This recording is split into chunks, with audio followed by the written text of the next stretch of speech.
Noong 2006, ang Hamas, isang Sunni Islamist na militanteng grupo, ay nanalo sa Palestinian legislative elections.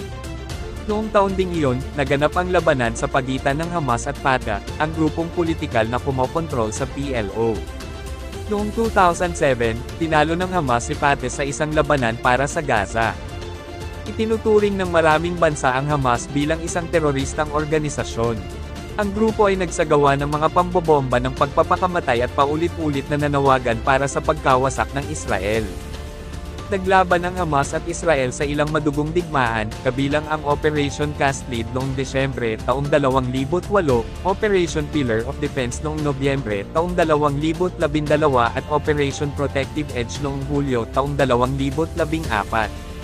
Noong Abril taong 2014, sumang-ayon ang Hamas at Fatah sa isang kasunduan na bubuo ng isang pinag-isang pambansang pamahalaan ng Palestina.